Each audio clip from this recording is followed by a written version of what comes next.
Oi gente, tudo bom? Semana passada eu não gravei porque era carnaval, então todo mundo merece descansar. Mas mais uma vez voltamos à programação normal.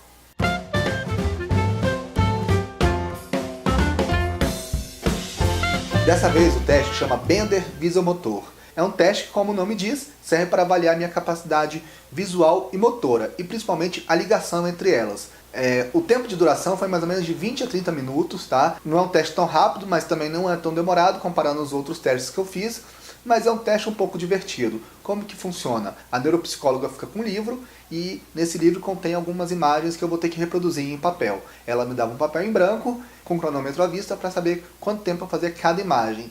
Foram umas 10 imagens, toda hora ela passava, ligava o cronômetro, esperava fazer, encerrava o cronômetro. Ela tinha que fazer algumas percepções. E também me liberou para fazer da forma que eu achasse melhor. Eu podia começar a fazer o desenho de trás para frente, de frente para trás, da esquerda para a direita, tanto faz. O importante era eu ficar bem à vontade para fazer cada imagem. Ela deixou bem claro: Guilherme, faça cada desenho como você achar melhor. Esse teste eu já não achei tão infantil como que eu falei no último vídeo, mas ele serviu para eu fazer algumas observações como que eu faço desenho. O interessante é que vários desenhos que eu já sabia mais ou menos como fazer, como o espaço que eu ia utilizar, eu fazia de trás para frente. Não sei explicar isso, mas trazendo para minha vida, quando eu tenho que fazer algum exercício de repetição, que eu já sei o tamanho que ele vai ter, normalmente faço de trás para frente. Tirando quando tenho que ter algum lado de criatividade, que aí eu faço da maneira normal mesmo. Tenho que escrever algum texto da maneira normal, claro.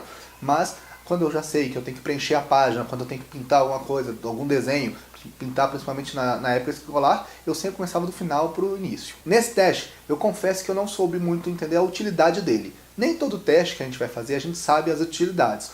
Porém, eu fui fazer uma pesquisa para saber por que esses desenhos, o que eu tinha que fazer. E aqui vai estar um exemplo de um desenho que eu fiz. Esse desenho do teste de Bender, quando eu recebi, eu pensei, vou reproduzir os pontinhos. Eu lembro que eram números pares, tá? E uma linha reta, com espaço entre cada ponto. Agora que eu fui fazer uma pesquisa, eu descobri que não era simplesmente isso. Esses pontos eram sempre pares, sempre divididos por 1 centímetro, e as extremidades da direita e da esquerda, elas tinham uma separação um pouco maior. A neuropsicóloga tinha que perceber como eu fazia esses pontos, qual era a ordem que eu fazia esses pontos, como eu estava visualizando cada ponto. Uma coisa muito interessante também que ela tinha que perceber era a pressão que eu fazia no lápis que eu estava utilizando, para ela ver como é essa minha visualização, a tensão, se eu fico com bastante tensão na hora de reproduzir um desenho ou não. Outra coisa que é interessante ver que nesse teste, nesses pontos, era uma linha reta. Porém, uma das coisas que ele estava observando para ver até a minha maturidade motora era se eu conseguia fazer a linha reta.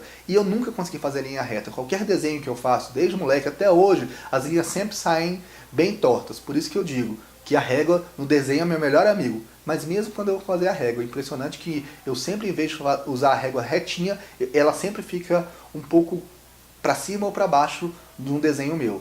Tá? Eu vou fazer uma tabela hoje, quando eu ia brincar de dedonha, sempre ficava extremamente torto. Na hora que eu ia ver o final, sempre tinha uma linha bastante torta. Os outros desenhos, além desse que era uma sequência de pontos, são sequências pontilhadas. Outros desenhos eram ângulos retos ou ângulos curvos, entre outros desenhos que eu confesso que eu já não me lembro. Mas assim, sempre eram desenhos bastante simples, porém eu sempre tinha que reproduzir. E ela não me dava orientação nenhuma na hora de fazer o desenho. Se por acaso eu fizesse um ponto a mais, lá tinham 6 pontos, se eu fizesse 7 pontos, ela não fazia nenhuma intervenção, ela deixava fazer de maneira livre. Outra coisa que o teste é utilizado é para pegar questões emocionais minhas. Confesso, esse eu não consegui e não consegui fazer uma pesquisa sobre como funciona essa parte. Porém, está lá informando que ele vai avaliar questões emocionais. Deve ser alguma coisa relacionada ao desenho, a minha atenção, até acredito aquela parte que como eu reproduzo o desenho, se eu já fico tenso na hora que eu tenho que fazer isso ou não. Então, é uma das perguntas também que eu posso fazer para a neuropsicóloga quando eu for entrevistá-la. Não podemos esquecer, vai rolar entrevista com ela, eu já conversei com ela, ela ficou bastante animada.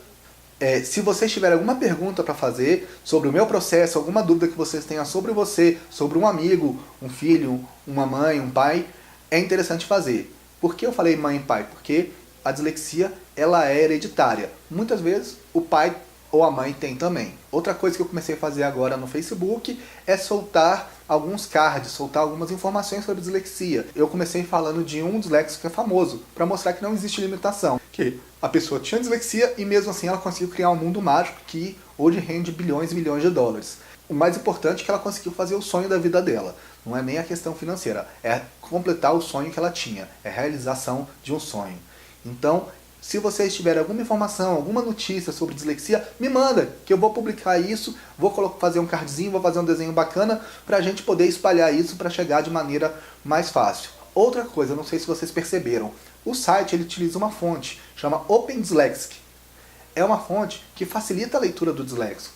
Então, tudo que eu faço dentro do Facebook ou aqui no videozinho, ela utiliza, vai estar bem aqui, ó, ela utiliza essa fonte, que é uma fonte que facilita a leitura do disléxico, tá bom? Então, vamos compartilhar tudo que tem no canal, vamos compartilhar todos os vídeos, vamos fazer a informação chegar para mais gente possível, chegar nos parentes, chegar nos amigos, chegar nos colegas de trabalho, nos colegas de escola, vamos tentar informar o maior número de pessoas possíveis. Para isso, o que a gente precisa? Compartilhar o vídeo, apertar no sininho aqui embaixo que vai ter para quando chegar um vídeo novo você ser notificado, entrar no Facebook, curtir todos os vídeos, curtir todas as postagens e divulgar, sempre compartilhar. Gente, muito obrigado e até a próxima semana.